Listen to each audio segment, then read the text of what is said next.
Buenas tardes a todos. Mi nombre es Andrés Burbano. Soy profesor de planta del Departamento de Diseño de la Facultad de Arquitectura y Diseño de la Universidad de los Andes. Por invitación de la Facultad de Artes, estoy acá compartiendo en este espacio tan interesante de clases abiertas que llevan ya haciendo unas semanas. Y estoy aquí para aportar mis 5 centavos. El día de hoy he preparado una presentación que gira en torno a la imagen del mundo y la cultura de los datos, la huella de los datos. Vamos a intentar ser tanto descriptivos como reflectivos y ocuparnos de unos temas técnicos. Tengo una presentación preparada, entonces desde este momento voy a compartirla y vamos a entrar en materia.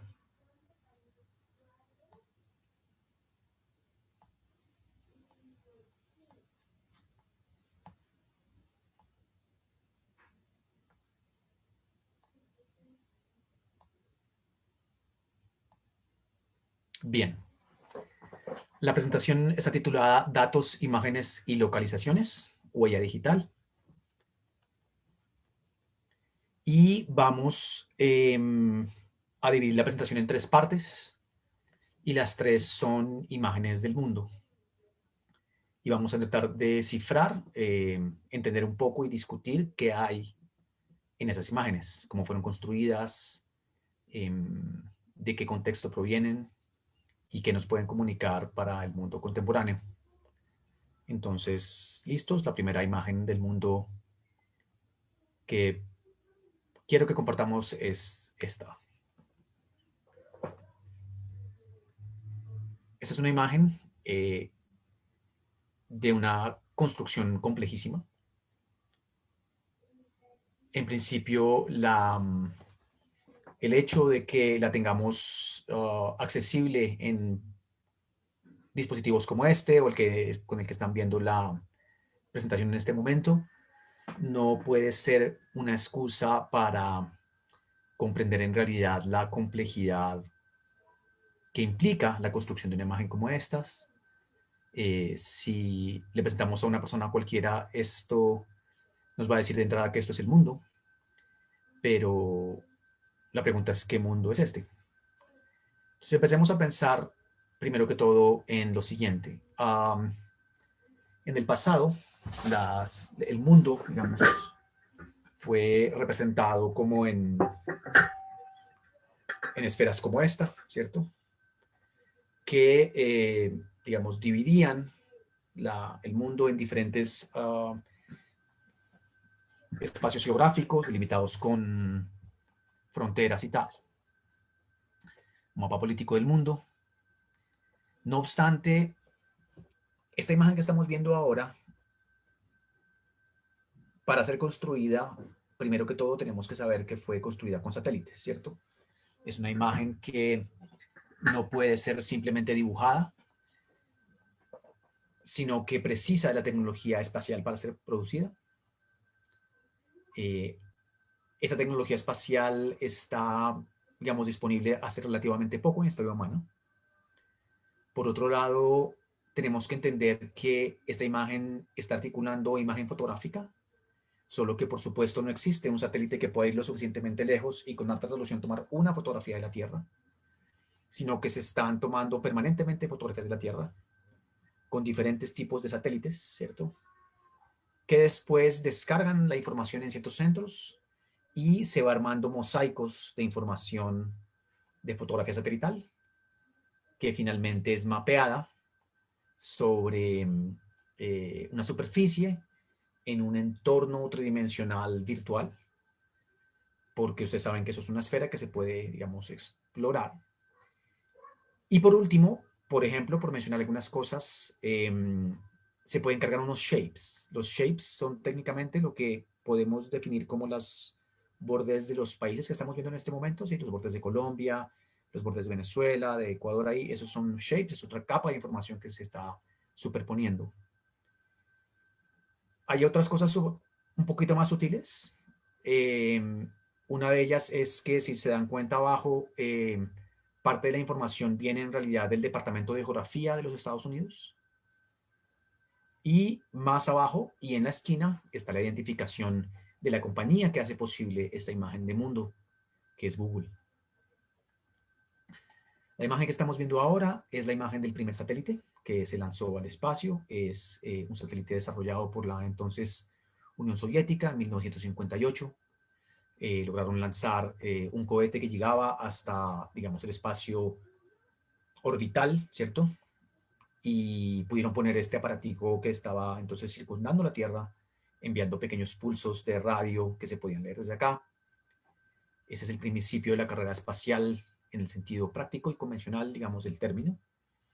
Pero es increíble saber que eso sucedió en 1958 y que ya para 1966, por ejemplo, la contraparte de la país que creó la imagen anterior, que era la Unión Soviética, los Estados Unidos, fueron capaces de producir esta otra imagen, que es quizás más significativa, y aquí empezamos a ver los esbozos de esa imagen que estábamos viendo a través de la representación de Google, ¿cierto? Que es la imagen del Blue Map, de la Blue Marble, de la el mármol azul, pequeña pieza de mármol azul que estaría rodeada de toda la oscuridad del universo. Esta imagen fue creada por una misión espacial que orbitó la Luna, el Orbiter One. Conozco a la hija de una de las personas que diseñó esta imagen y ella tuvo siempre esta imagen en su casa. Como se podrán dar cuenta, esto no es una sola fotografía, sino que es como son una serie de escaneos que se fueron haciendo poco a poco y que después se compilaron en una imagen, pero es sin duda la primera imagen desde la Luna que se toma de la Tierra, lo que estamos viendo atrás, ¿cierto? Y ahí como que se expone esa fragilidad de la Tierra. Más adelante, artistas primero limpiaron la imagen y después le pusieron colores, tonos azules, la imagen de atrás, como correspondería a una imagen óptica que fuera en color. La imagen originalmente era en blanco y negro. Pero quizá una de las revoluciones más importantes para poder, digamos, construir este mapa que estábamos viendo al principio, que es un mapa en el cual cualquier persona, ¿cierto? Si tiene un dispositivo como estos, eh, puede tener como una ubicación de longitud y latitud en tiempo real, ¿cierto? Que el software que vimos va a identificar esa posición, es capaz de identificar. Muchas veces lo identifica sin que estemos de acuerdo con ello o sin que sea evidente que esa posición la estamos enviando a algún sistema. Lo que estamos viendo en este momento es una imagen de lo que se llama la constelación de GPS, ¿cierto? La constelación de GPS es una constelación de satélites, de más de 30 satélites que están circundando la Tierra y que están enviando permanentemente pulsos de su ubicación en el espacio. Y si hay por lo menos en un territorio del cielo, una parte del cielo visibles al menos 3 o 4 de ellos, eventualmente un teléfono que tiene una antena de GPS, ¿cierto? No es que mucha gente habla de tener GPS en el teléfono como si el GPS estuviera acá. Lo que hay aquí es una antena que permite leer la posición de sus satélites y a través de una serie de cálculos eh, podamos identificar cuál es nuestra posición geográfica, nuestra geolocalización en tiempo real. Pero esto, imagínense, depende de una de las operaciones tecnológicas más importantes de la Guerra Fría, que fue la ubicación entre los 80s y los 90s de 34 satélites en órbita, en lugares precisos, todos ellos sincronizados con un reloj atómico para que pudieran estar enviando este asunto de la posición georreferencial. Obviamente esto tuvo un origen militar, pero también rápidamente este servicio se abrió para que usuarios de todo el mundo pudiéramos emplearlo. Esto es otra imagen de esa red de satélites, se llama una constelación de satélites, y nos da una idea de cómo van recorriendo tan rápido alrededor, ¿cierto?, del planeta, y en ese recorrido eventualmente pueden entonces ir a dispositivos que están en la Tierra sabiendo la ubicación de sí mismos y eventualmente de otros dispositivos que puedan reportar su posición. Esta es un asunto que tiene como un trasfondo tecnopolítico muy importante. Por ejemplo, saben que hace poco relativamente la Unión Europea lanzó su propia constelación de satélites que se llama Galileo. La Unión Soviética, o Rusia más bien, perdón, Rusia anteriormente, hace relativamente poco, también había lanzado una que se llama GLONASS, y es obvio pensar que el siguiente superpotencia que va a poner como una constelación de estas en órbita es la China.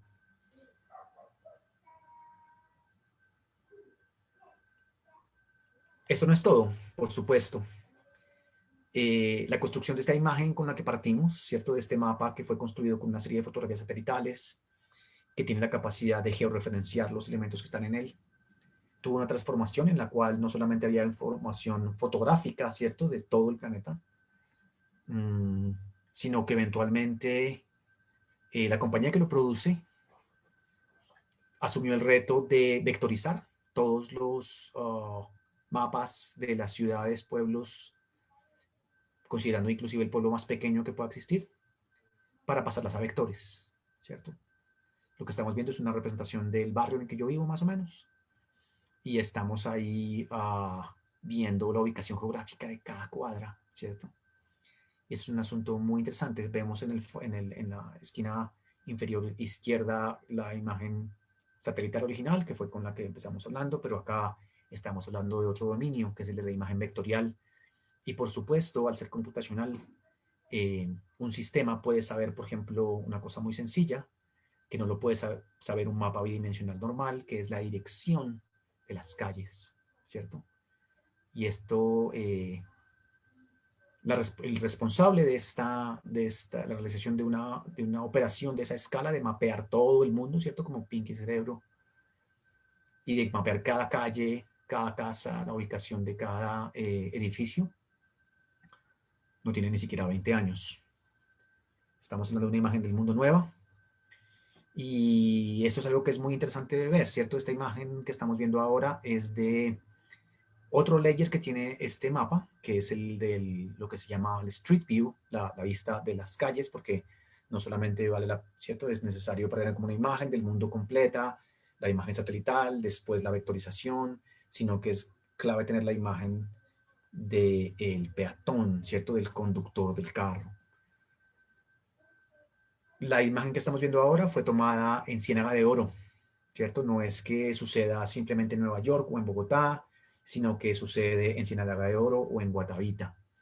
El mundo está permanentemente mapeado a una escala que nuestros propios países, nuestras propias autoridades geográficas y tal, pues no pueden hacerlo, ¿cierto? El responsable de esto que acabamos de ver es este aparatico que en algunos casos yo me he topado con él en la avenida Circunvalar, yendo desde mi casa hacia la Universidad de los Andes, que es el mapa que, digamos, un arreglo de cámaras que está tomando fotos permanentemente y que es capaz de, digamos, de producirlas, armar un entorno 3D y después de cada calle, ¿cierto? Articular varias vistas y así agregar otro nivel de complejidad a ese mapa, ¿cierto? Que si fuera el mapa de mi cuadra, ya sería una complejidad grande hacer todo lo que estamos diciendo, tomar la foto satelital, la vectorización, la vista desde el transeúnte.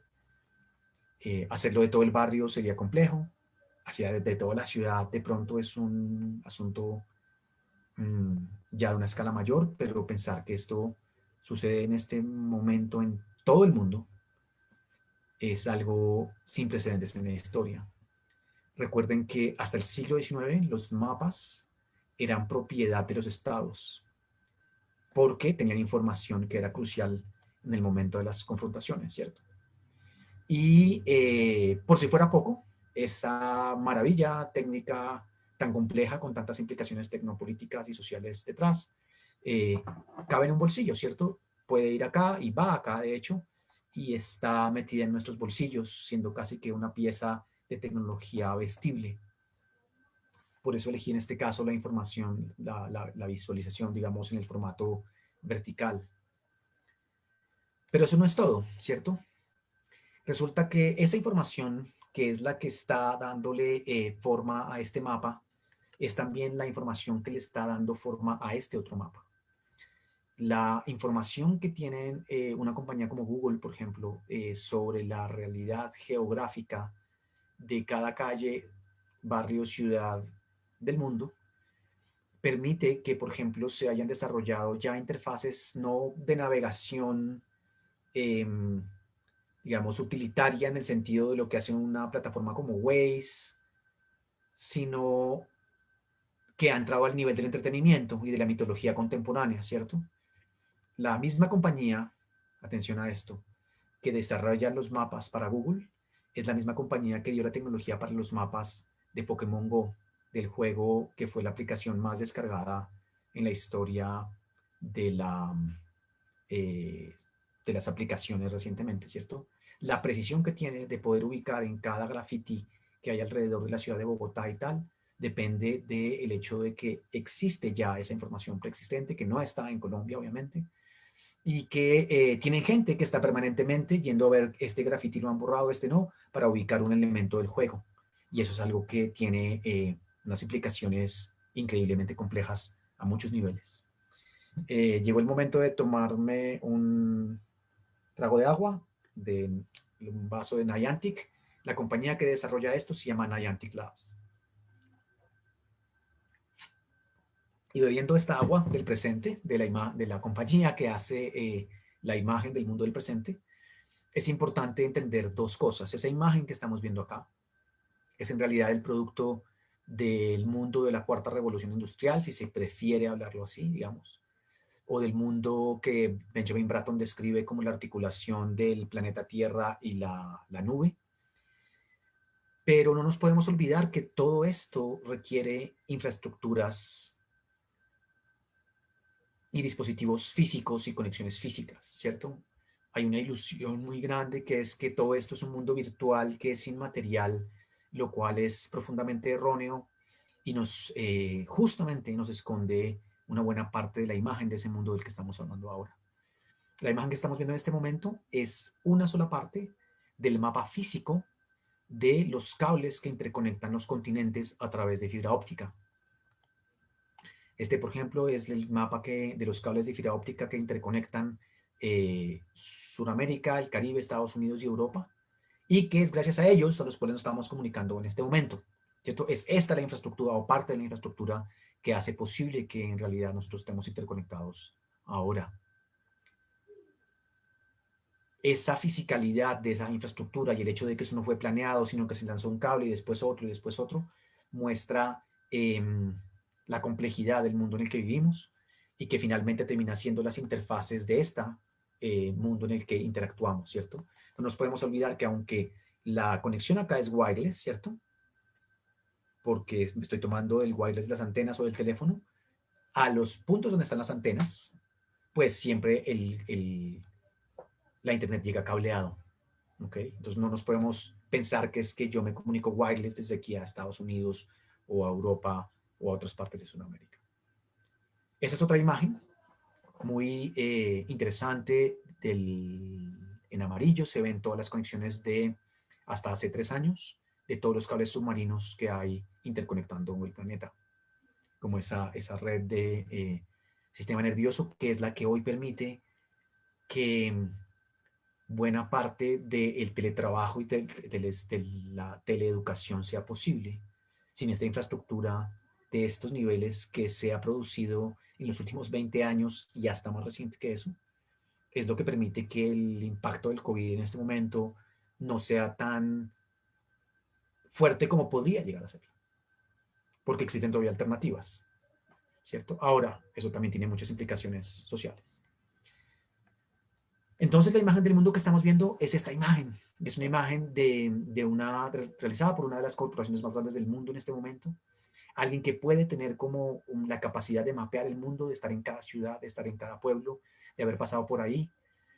Y sobre todo, atención a esto, es una imagen que está creada por una compañía que está por encima de las capacidades en este momento de cualquier estado o nación, de poder hacer este ejercicio de mapping y después de poder ofrecerlo como un servicio a usuarios individuales a través del planeta, los cuales navegan sus propias realidades, sus propias calles con huecos a través de los dispositivos y de las plataformas que están detrás de este sistema, como por ejemplo Waze. Entonces, esa es la primera imagen de mundo que quería compartir con ustedes. Tenemos 2 más, pero en este momento voy a abrir a preguntas que tenga la gente que está conectada. Y le voy a pedir a Lucho que sí, por favor, me lea algunas preguntas. No las vamos a responder todas ahora, de pronto unas dos o tres. Listo, Andrés. Hasta el momento no tenemos preguntas en el chat, entonces yo creo que podemos seguir. ¿Seguro? Ok. No, aquí nos dicen que nos van a escribir, entonces Ok. esperemos.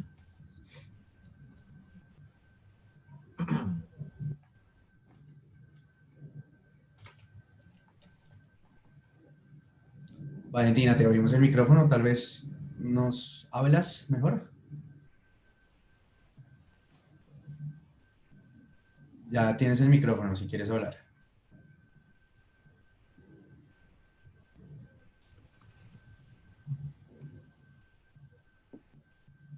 Bueno, hay un comentario, dicen, en ese sentido se puede considerar que una imagen no solo tiene capas o layers de tipo gráfico, sino también conceptuales.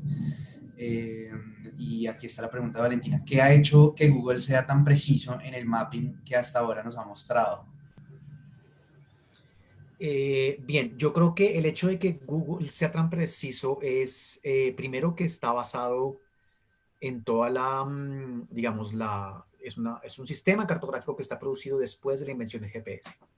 No es que el GPS llegue después de que ellos tenían ya un sistema armado, sino que el GPS, la información de que cada punto en la nube de datos que ellos trabajan tenga la posibilidad de tener como la ubicación en longitud, latitud y altitud, por lo menos porque hay más datos en la frase GPS, eh, hace que realmente pueda tener, digamos, esa exactitud.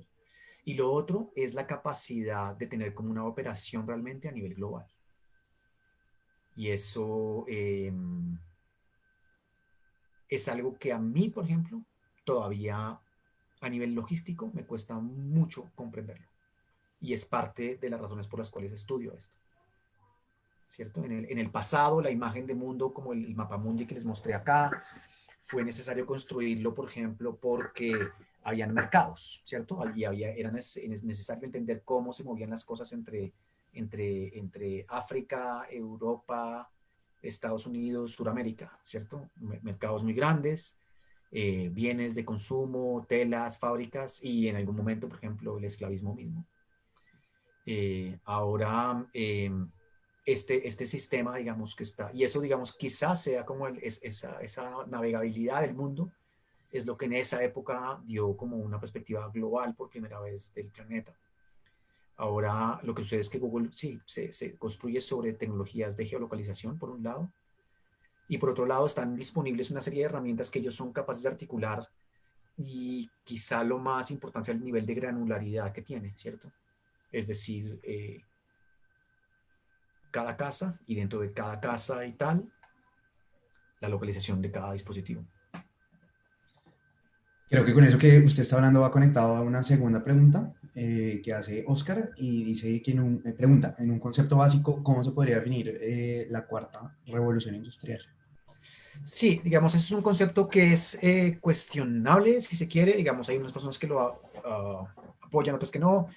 Yo creo que, mira, hay una definición muy sencilla y es que la cuarta revolución industrial tiene que ver justamente con las transformaciones que está experimentando el mundo en el presente, que tienen que ver con el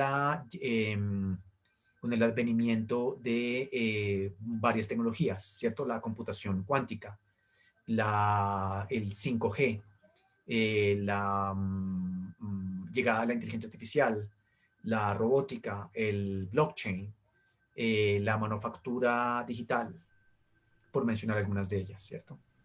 Entonces, el asunto con estos sistemas que estamos viendo es que eh,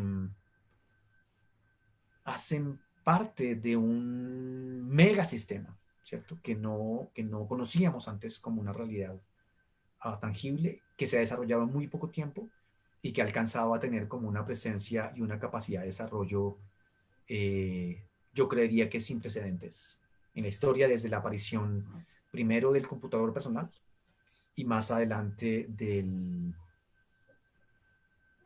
los teléfonos móviles así llamados inteligentes. Pero que eso afecta a muchos otros niveles, ¿cierto? Esos son solamente, digamos, los dispositivos de interfase, de usuario. Hay Hay otro. una, Le interrumpí, iba a terminar. Tranquilo, no, sí, continúa. Pues supongo que es un diálogo que aquí Sí, aquí no todo queda dicho. preguntan en Facebook, Juan Carlos dice, ¿es siempre una imagen editada del mundo la que recibimos? Yo creería que sí. Es decir, la imagen de este mundo que acabamos de ver tiene unas implicaciones y unos mensajes y, por supuesto, no se puede ver el mundo entero en una sola imagen, ¿cierto? Esta imagen del mundo, por ejemplo, siempre estamos ocultando la parte que está atrás, por ponerlo de una manera, ¿cierto?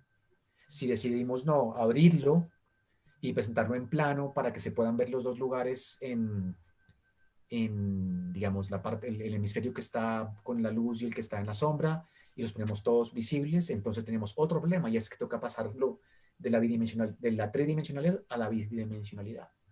Y eso siempre implica distorsiones geográficas, que es la razón por la cual tenemos algunos de esos mapas locos que por ejemplo, presentan Groenlandia más grande que Sudamérica. Y es porque hay un tipo de proyección para poder ver una esfera, un plano, que hace ese tipo de distorsión. Solamente que algunas personas no conocen que hay una proyección y que hay deformación, sino que se asume pues que Europa está en el centro, por ejemplo, ¿cierto?, del mundo, y que Groenlandia es más grande que Sudamérica. Entonces yo diría que sí a esa pregunta. Y para cerrar Entonces, esta ok. tanda de preguntas, le dejo esta. Preguntan, ¿podemos considerar que el COVID-19 acelera desde algún punto de vista el panóptico al que nos vemos abocados como humanidad en unos pocos ojos como los de Google? Gracias. Y vamos justamente, no voy a responder ahora, sino que vamos a entrar al siguiente eh, imagen de mundo de la que queremos hablar. ¿Listo? Perfecto. Entonces, imagen 2. ¿Ok? Imagen 2. Ok. Entonces, la imagen del mundo que estamos viendo ahora es una imagen que también viene de una empresa. Es una empresa supremamente interesante que se llama Dataminer. Hace 2 semanas tuvimos la oportunidad de invitar al Chief Scientist de esta compañía a que nos hiciera una charla en una clase acá en la Universidad de los Andes. Él pues es egresado de la Universidad de los Andes, él está ahora viviendo en Nueva York, obviamente, y nos contaba un poco sobre el tipo de operación que tienen. Miren esto, esta es una compañía que se dedica a trabajar el tema de riesgos a nivel global, riesgos a nivel global, ¿cierto?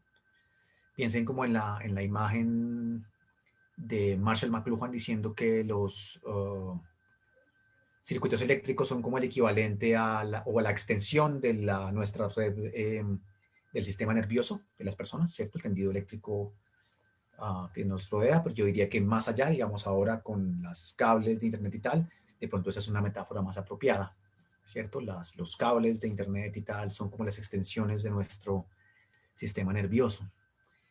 Y acá esto tiene que ver exactamente también con el individuo y con el mundo.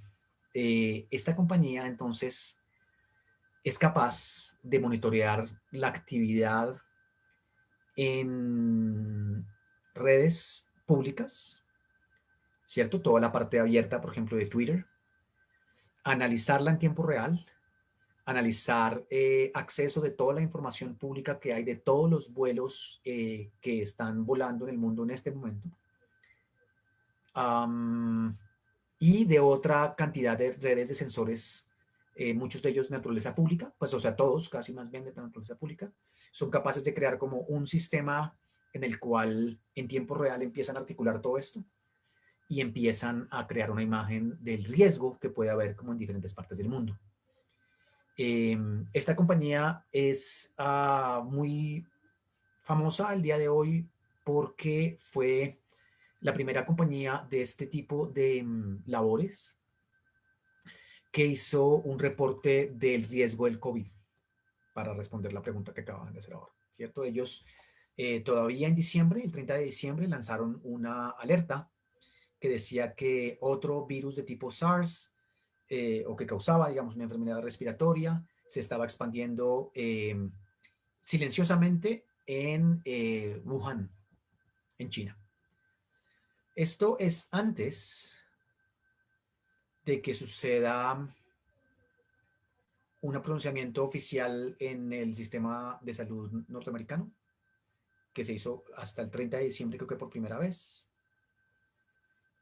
No, perdón, que se hiciera público la información en China, después hasta enero en Estados Unidos, y después más adelante que lo hiciera la Organización Mundial de la Salud. Entonces uno se pregunta, cómo rayos opera una compañía que es capaz de anticiparse y de decir como que hay un riesgo grande con respecto a eh, lo que pueda suceder en el mundo, en este caso con una infección de un virus, basado en un tipo de información? Entonces, ¿cuál es la pregunta? Entonces, la pregunta es, ¿cómo es posible monitorear el mundo? ¿Cierto? Lo que está pasando en tiempo real y eventualmente lo que ellos se dedican en particular, cómo hacerlo a través de la información digital, redes sociales. Entonces, lo que debemos entender en este caso es que esto está sucediendo, atención a esto, acabo de hacer un cambio de pantalla, haciendo principalmente el primer layer que ellos hacen es un análisis de Twitter. No sé si aquí lo están viendo bien o si de pronto así, mejor. Un análisis de Twitter. Lo que estamos viendo ahora en este momento es la cantidad de tweets que hay en el mundo y que los van contando, ¿cierto? Estamos hablando que cada segundo hay un promedio de 6.000 tweets en el mundo y que, atención a esto, hay 500 millones de tweets al día. Esto es una cantidad de información brutal, ¿cierto? Por si fuera poco, lo que hace una compañía como estas es que está leyendo cada tweet que es público y con mecanismos de inteligencia artificial haciendo a cada tweet diferentes preguntas que tratan de resolver el who, where, how, when de cada una de ellas, ¿cierto? Procesándolo en tiempo real, creo que algo así en 20 lenguas inicialmente, ¿cierto? Mandarín, cantonés, hindi, inglés, español, alemán, francés, etcétera, etcétera. ¿Cierto? O sea, que de esos 500 millones de tweets al día, además lo multiplican por, qué sé yo, digamos 7, que son las 7 preguntas. De ahí logran extractar información relevante. Después esto pasa a un equipo humano de expertos que pueden decir eventualmente, pocas horas después de que sucedió esto puede ser considerado o no un riesgo. Y esto además entiendan, ¿cierto? Que estamos dando solamente la línea del tweet, porque además tienen toda la línea de información de los aviones y de todos los que acabamos de hablar anteriormente. Es realmente algo impresionante que esto está sucediendo porque digamos como que en el caso del mapa de Google anteriormente estamos hablando, bueno, el mapa que se han demorado en construirlo años, ¿cierto? Pero acá estamos hablando de operaciones al segundo y que eso tiene como un impacto importante en la realidad local, ¿cierto? Y global. O sea, pueden identificar algo en Wuhan. Esta fue la primera compañía, por ejemplo, que reportó los amotinamientos de las cárceles en Bogotá al inicio del COVID también. Y aquí es donde entra el asunto de huella digital, ¿cierto? Entonces, permanentemente, toda esta esfera de información que está corriendo en Twitter, en TikTok, en Facebook, en Instagram, en las redes que estamos inclusive transmitiendo en este momento, está siendo permanentemente analizado, ¿cierto? Esto, por ejemplo, es un print screen de un dashboard sobre COVID en Colombia. Tenemos en la primera columna del lado izquierdo, por ejemplo, todo lo que han reportado los medios de COVID. La última fue hace 18 minutos, ¿cierto? Tiene como, hay muchos medios, reportan con relativa facilidad, con relativa rapidez. Después hay uno que esto ya más rápido, que se cuenta a veces en niveles de segundos, es todas las veces que el tema COVID ha sido mencionado por cualquier persona en Colombia. Atención a esto, este es el dashboard solamente de Colombia. En el siguiente están solamente las cuentas de políticos, digamos, prominentes, senadores, representantes, políticos en general. en la siguiente el gobierno y así cada uno. Ustedes como usuarios pueden ir acá a la pestañita donde está la tuerquita y decir quiero filtrarlo por imágenes, quiero filtrarlo por el más comentado, el menos comentado y tal, y empezar a entender como, digamos, no al nivel, claro, de lo que acabamos de hablar de Data Miner, pero como un nivel de cómo, ¿cierto? Lo que sucede en redes es una radiografía de lo que está sucediendo en el mundo. O una cosa todavía más loca, y es que el mundo y esa información en este momento son uno solo. Data Miner logró, con datos de reportes de personas por Twitter, anticipar hasta en 2 semanas los crecimientos de las infecciones que sucedieron después. Y eso es algo que realmente nos muestra la importancia estratégica de la información. Entonces, ¿quiénes están acá? Entonces están ofreciendo información valiosa ahora que muchos de ustedes inclusive pueden consultar, mucha de estas es pública.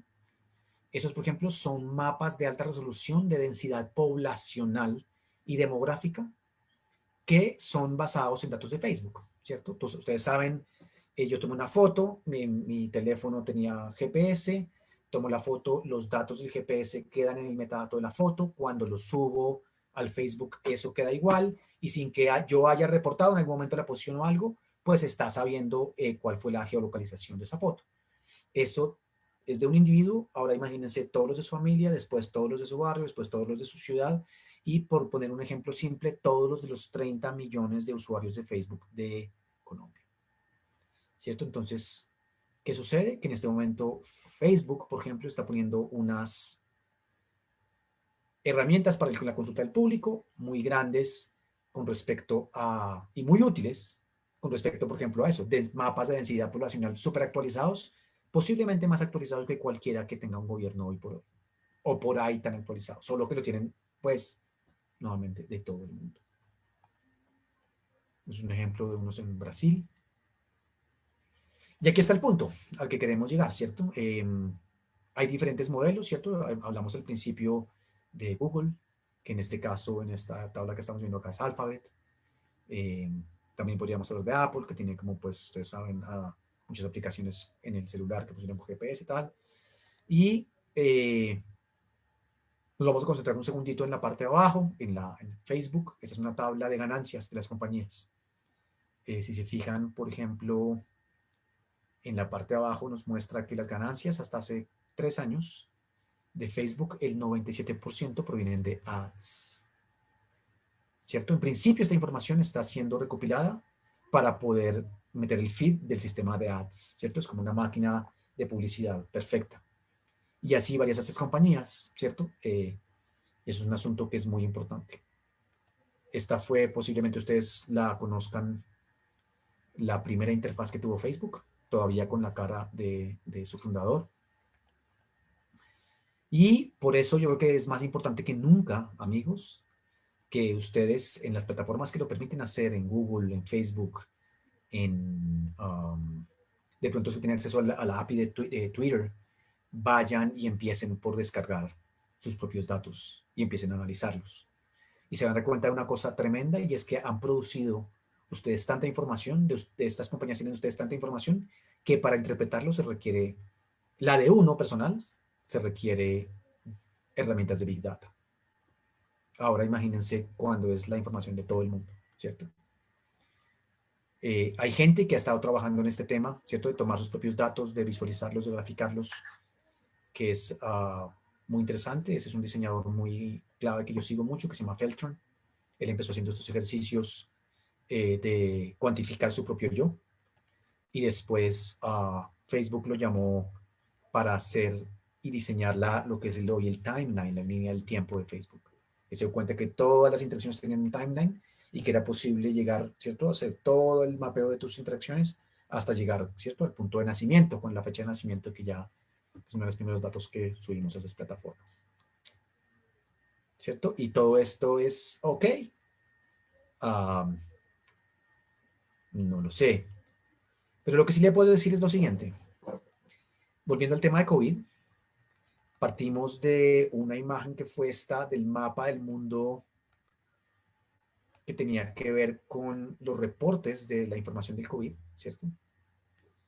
Y lo que quiero decirles es que hay una tradición muy larga en el mundo del uso de visualización de datos georreferenciada, por decirlo así, referenciado, que tiene que ver con pandemias o con infecciones a gran escala, digamos. Esto es un mapa que hizo un signo que se llama Snow, como nieve, a mitad del siglo XIX en Inglaterra, y haber mapeado lo que se ve ahí como los cuadraditos negros en el centro, permitió haber mapeado los lugares donde la gente estaba enfermando, permitió entender más adelante que el cólera, había una epidemia de cólera en Inglaterra en ese momento, en Londres, que la distribución del agua era, ¿cierto?, por dónde corría el agua y que interconectaba a la gente, tal, era como el foco infeccioso.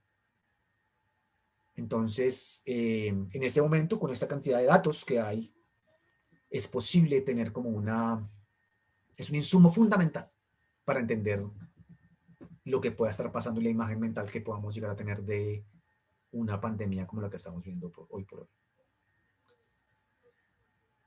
Solo por mencionar también algún tipo de herramientas teóricas que nos pueden ayudar a pensar en esto. Pienso mucho en varios filósofos. Uno de ellos es Benjamin Bratton, con esta imagen que va desde el usuario, ¿cierto?, hasta la Tierra, analizando y proponiendo que el mundo contemporáneo debería intentar entender estas 6 capas. Y las dos primeras, las dos macro, como se dan cuenta abajo, son la Tierra y el cloud, la nube. Y ahí en esas interacciones entre la ciudad, entre el usuario que recibe, la interfaz a través de la cual navega, las direcciones que tienen las cosas tanto a nivel de IP como a nivel físico en las ciudades, a través del monitoreo por GPS, la constitución de grandes conglomerados como las ciudades, y que el funcionamiento de todo esto depende de los recursos reales que tiene la Tierra y de los recursos virtuales que posibilita la red, nos ayudan a explicar y a entender lo que es el mundo contemporáneo. Esa es la segunda imagen del mundo que quería compartir con ustedes y quiero nuevamente abrir para preguntas. Desde nuestro Facebook de Humanidades Digitales preguntan, en términos de vigilancia y control ciudadano, ¿qué riesgos conlleva estos avances tecnológicos que, como vemos, no están bajo el control de los estados nacionales? Mira, sobre eso se ha hablado mucho y el tema es el siguiente. El hecho de que se esté produciendo una gran cantidad de información y que esté siendo monitoreada por grandes compañías, en algunos casos por algunos gobiernos y tal, es un hecho que permanentemente está en confrontación con el tema de la privacidad, ¿cierto? Sucede que cada vez que sabemos que estas plataformas funcionan así, pero nosotros estamos como navegándolas y al navegarlas simplemente pues les decimos que sí o que no o que sí queremos usarlas, ¿cierto? Sin saber cuando firmamos, pues, o sabemos que cuando decimos que sí queremos ayudar, sí, los términos de servicio, pues ni siquiera los leemos o inclusive si los leyéramos no entenderíamos lo que estamos firmando. Entonces, ahí hay unos riesgos muy grandes, digamos, los que hayan visto, por ejemplo, un documental como Nada es privado, saben que eso expone, digamos, a una gran cantidad de problemas políticos, por ejemplo, la manipulación de elecciones y cosas por el estilo, que es muy compleja. Entonces, sí, o sea, hay muchísimos problemas. El asunto es que la legislación y la comprensión y el entendimiento de esos fenómenos es posterior a los fenómenos mismos. Entonces, cuando nos empezamos a dar cuenta y empezamos a caer en cuenta de lo que está sucediendo, la escala de lo que ya ha sucedido es gigantesca.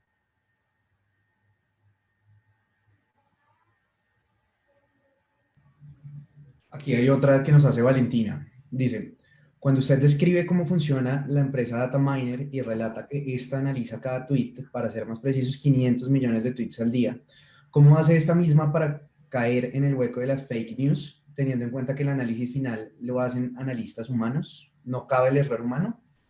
¿Cómo hace para no caer en las fake news? Aquí nos dice que esa es la pregunta.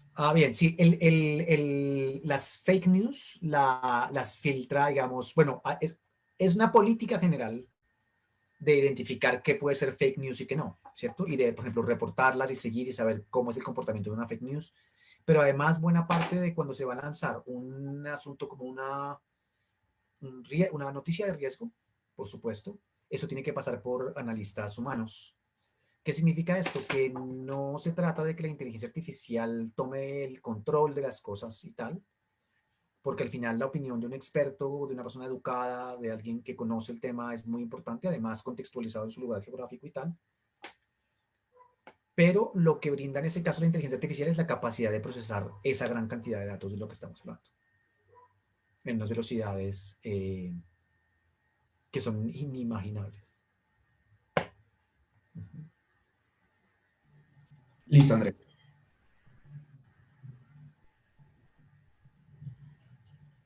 Podemos seguir. ¿Listo? Ok. No hay imágenes, no hay más preguntas. Entonces vamos a la tercera imagen, 3. Y esta imagen es la siguiente. Es otra vez una imagen del mundo. Esta imagen realmente me fascina, la uso en varias de mis clases. Y tiene que ver con una imagen del mundo, la que estamos viendo, ¿cierto? La imagen que está dentro de los celulares, a la que estamos acostumbrados a ver, eso que creemos que es el mundo, pero que es una imagen construida sumamente compleja, a nivel técnico sofisticadísima.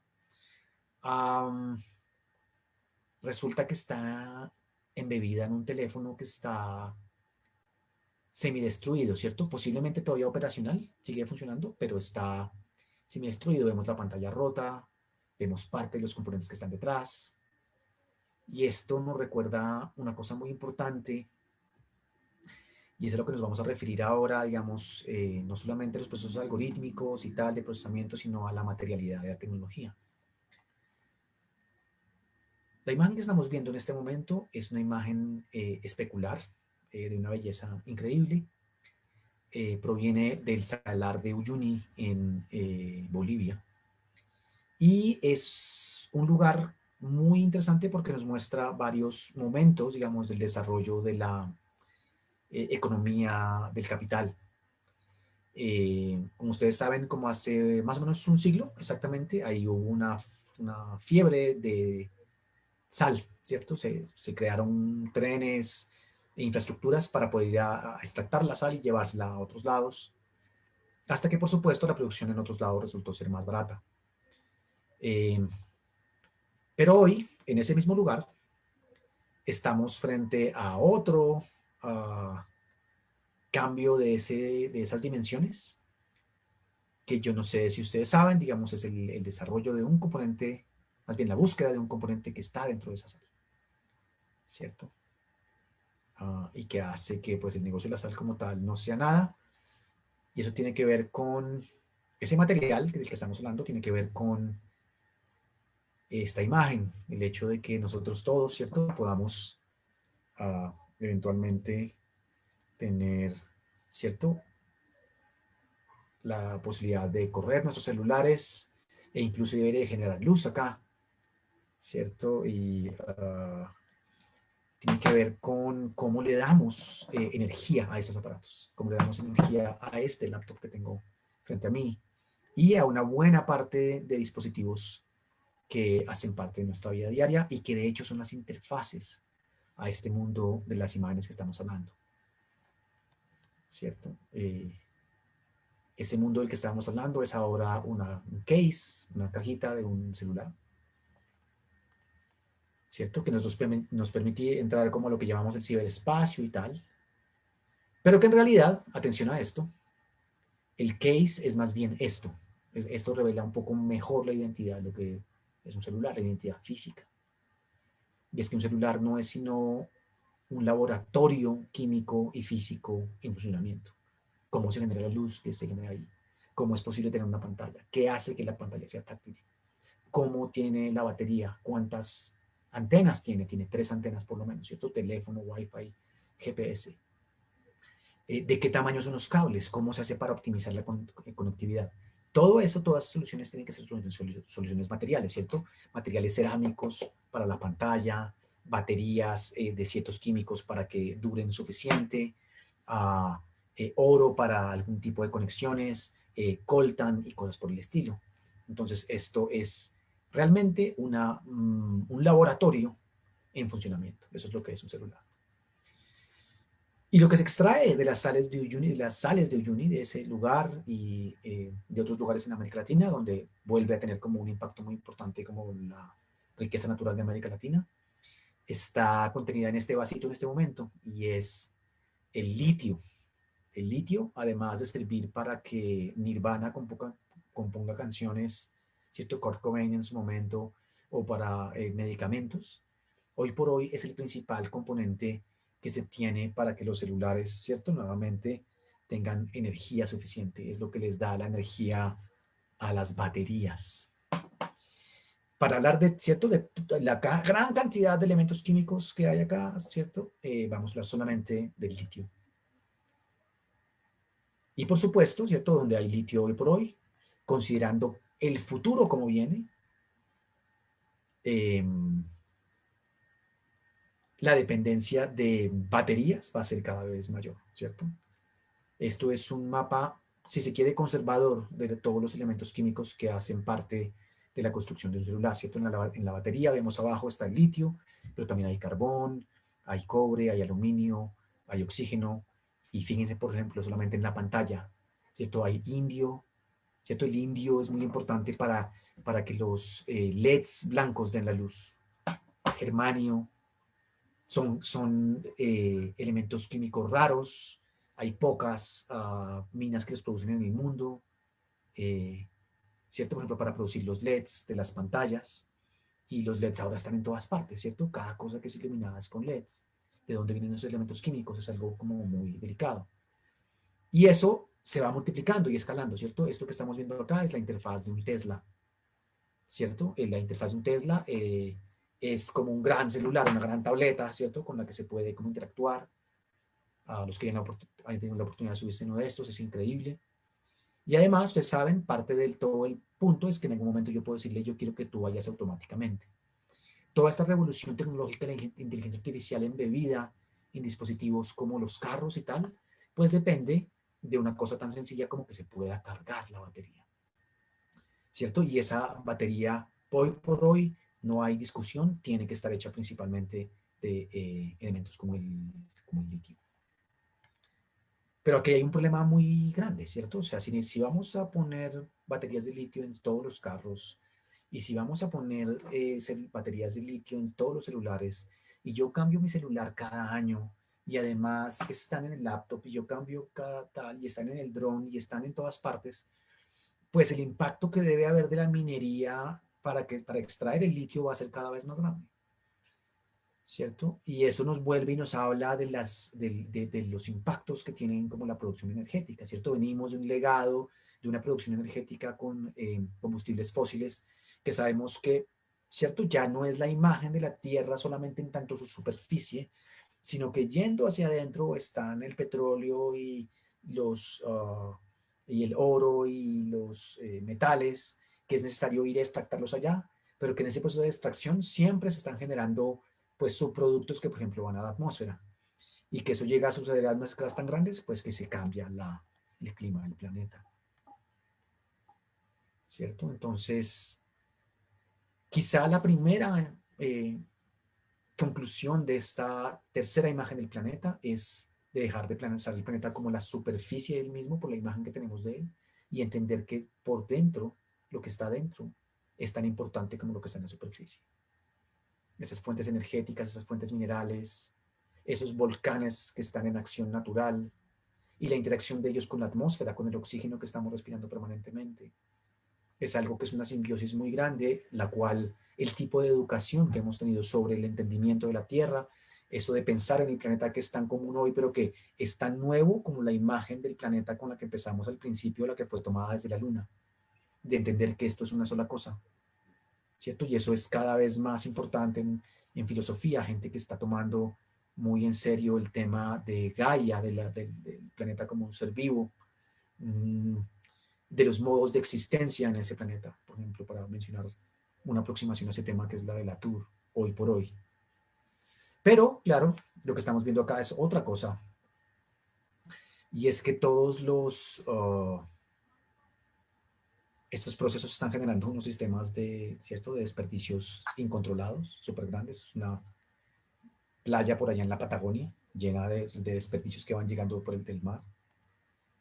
Pero esa es la otra que es todavía más llamativa, y es que nosotros mismos, todos estos cambios tecnológicos tan importantes que están reconfigurando nuestro planeta, que están digamos, reconfigurando nuestra individualidad, en el hecho de que cada vez que yo tuiteo algo que parece individual, eventualmente está siendo leído y reconfigurado en el sistema de cómo se toman decisiones en el mundo y tal, pues se vuelve un montón de desperdicio químico increíble, ¿cierto?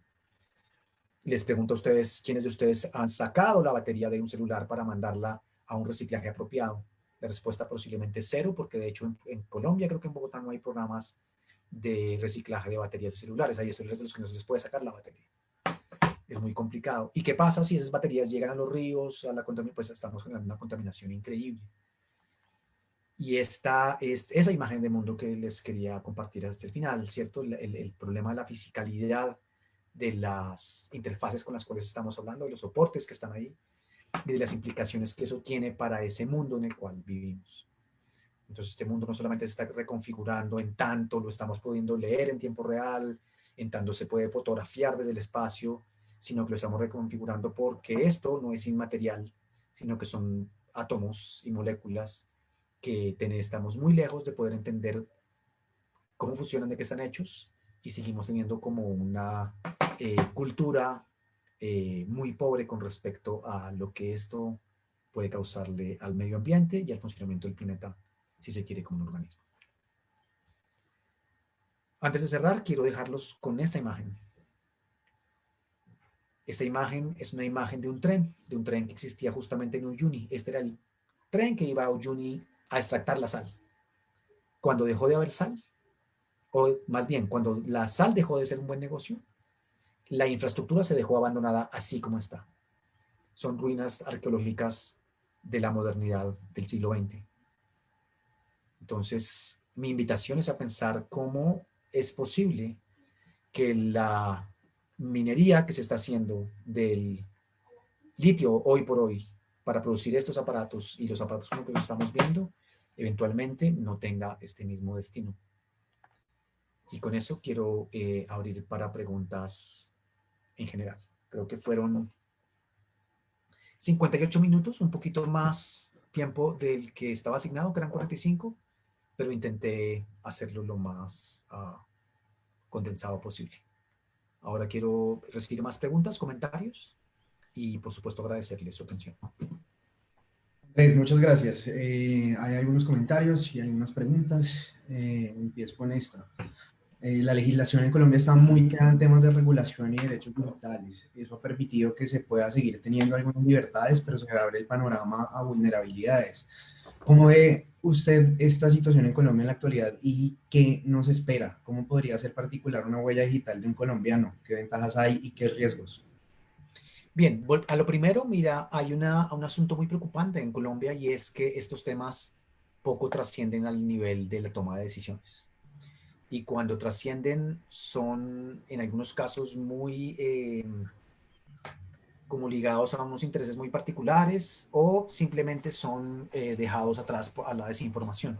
Esto no es solo un problema, digamos, esa desarticulación de los tomadores de decisiones y lo que está pasando en el mundo no es característico de Colombia. Yo creo que, digamos, los que pudieron ver las apariciones de Mark Zuckerberg cuando fue a hablar eh, cuando fue a hablar al Congreso de los Estados Unidos, las preguntas que hacían los congresistas eran, al principio, ahora se han afinado un poco, eran penosas.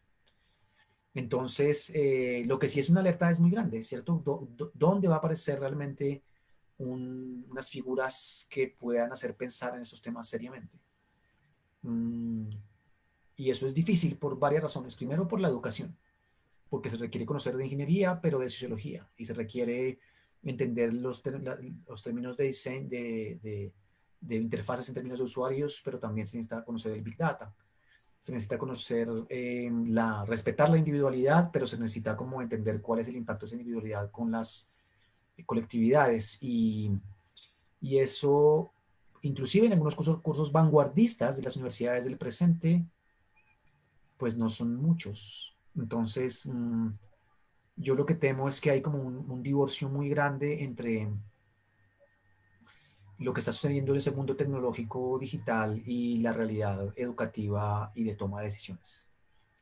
Una solución posible es estos espacios, más diálogo y conocimiento sobre ello, creo yo. Y después la trascendencia de esto hacia otros niveles, pero eh, yo no tengo una respuesta realmente a la pregunta. Son como pistas. Hay aquí otro comentario. Dice, yo creo que si bien el COVID-19 es una enfermedad peligrosa, fue como el respiro que el mundo necesitaba de la sobreexplotación humana y que a su vez tuvo buenas repercusiones para dejar que el mundo se recuperase. Sí, mire, yo no sé, lo ignoro, ¿cierto? Lo ignoro y yo lo que le puedo decir es lo siguiente, y está basada como en un paper que leí hace poquito, y es que también ante una crisis como esta, hay muchas personas y muy bien formadas que terminan concluyendo un poco lo que ya pensaban, ¿cierto? Muchos activistas de la ecología ya estaban como muy alarmados sobre el tema, pues porque es que es alarmante la situación digamos, del planeta y tal, pero yo no sé si hay una correlación, digamos, demostrable científicamente entre los dos elementos en este punto, entre COVID propiamente dicho y, um, y como una acción de la Tierra para defenderse, digámoslo así. Creo que es una metáfora interesante, ¿cierto? Y como que nos pone a los humanos en una posición de cuestionamiento que es muy valiosa, ¿cierto? Ayot, usted escucha a Zizek y Zizek para Zizek es el fin del capitalismo, ¿cierto? Y en cambio para políticos como Donald Trump, el SARS es la amenaza china. Y yo creo que eso es una cosa interesante porque también es como un termómetro de los miedos que tenemos ante una situación tan inexplicable y para la que estamos tan poco preparados como lo que estamos viviendo. eh, los viejos miedos son los que emergen, porque no hemos tenido ni siquiera tiempo de crear los nuevos. Gracias, Andrés. Otra pregunta. Eh, ¿Qué opina usted de los países como China que tienen grandes proyectos de explotación de minerales y cómo esto influye en una bola de nieve que no parece parar? Mire, el tema de la minería es complejísimo y tiene que ver, digamos, le voy a poner como los dos extremos, ¿cierto? Uno es,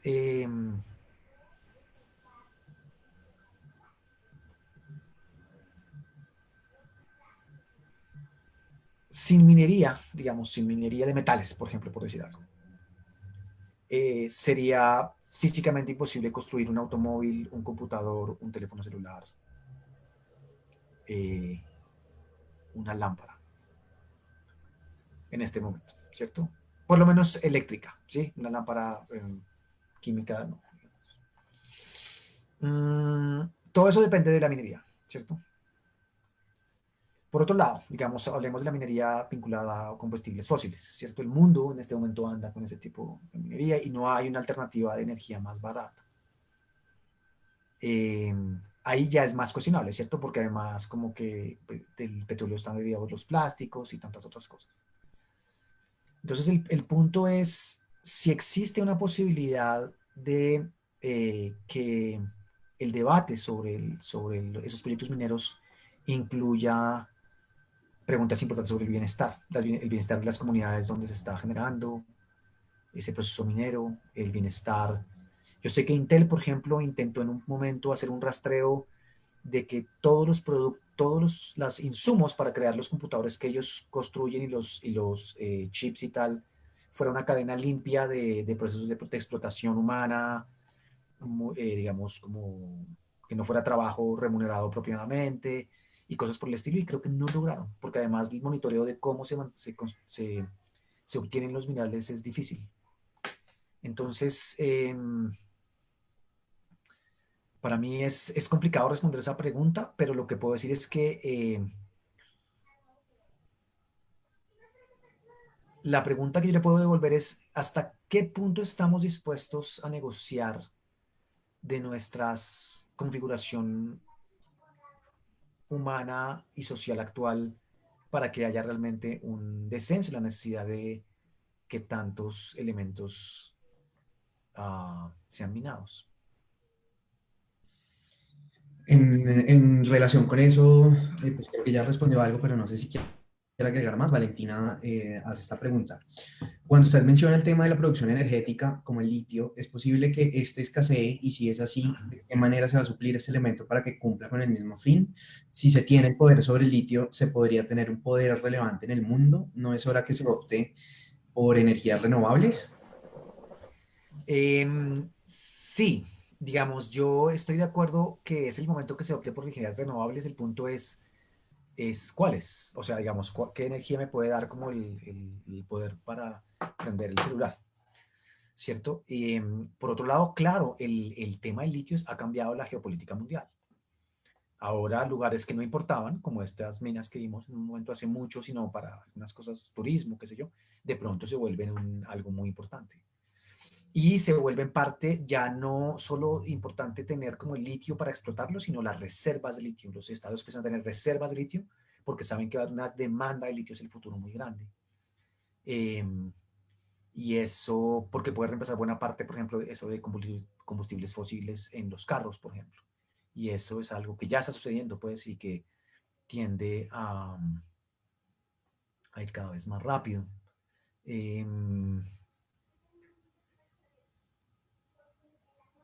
Colombia creo que no tiene unas reservas de litio importantes hasta donde tengo entendido. Los países más al sur, Bolivia, Chile, Argentina, tienen.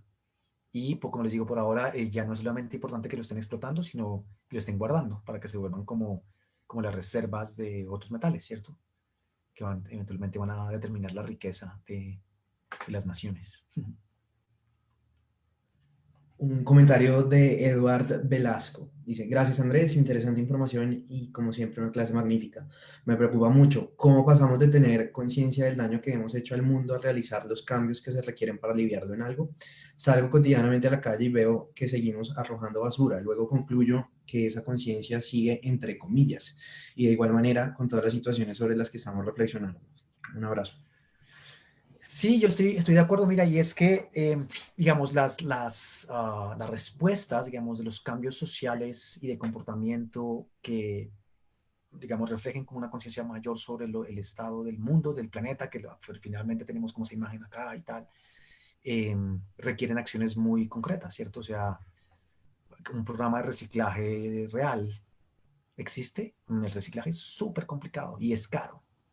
Es una de las cosas que han encontrado la gente que trabajaba mucho y que eran como advocates, digamos, del reciclaje, y es que se han dado cuenta que el reciclaje es caro. Y hay cosas que vale la pena reciclar y otras que no. Hay otras que, hay industrias que pudiendo reciclar siguen produciendo. Eh, entonces, eso parte obviamente de cambios individuales, pero también tiene que llegar un momento en que los cambios tienen que ser de una escala mayor. Y suceden en algunos niveles, pero no, pues obviamente no en la escala que se requiere. Andrés, una pregunta. Además de empezar por revisar los datos que tienen las redes sociales sobre nosotros, ¿qué consejos prácticos nos puede dar para empezar a ser más conscientes de nuestra huella? Pues mire, aprender un poquito de estadística, porque hay una clave importante ahí y es que cuando nos bajamos los datos, eventualmente analizarlos con cuidado, no lo podemos hacer si no tenemos como algunas bases de estadística.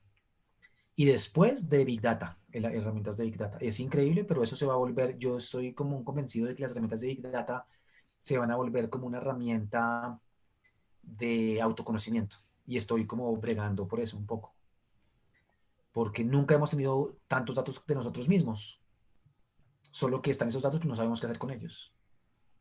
Y lo están recolectando otras personas que sí saben qué hacer con ellos. Entonces, es una asimetría del conocimiento muy profunda. Creo que la educación tiene que ayudar. Entonces, parte de lo que estamos haciendo ahora y de lo que hago en algunos cursos tiene que ver con eso, justamente. Andrés, y para cerrar, voy a unir aquí dos preguntas que me parecieron muy interesantes, pero se las uno porque una es directo de sus investigaciones y otra de otros artículos. Valentina dice, muchas gracias Andrés, excelente clase de información. ¿No tiene algún canal o blog de sus posturas sobre el tema o algún paper? Y Ruth Martínez nos dice, Andrés, gracias por la charla. Así como Nicholas Felton nos puede referenciar diseñadores o artistas que trabajen con distintos tipos de datos y su visualización.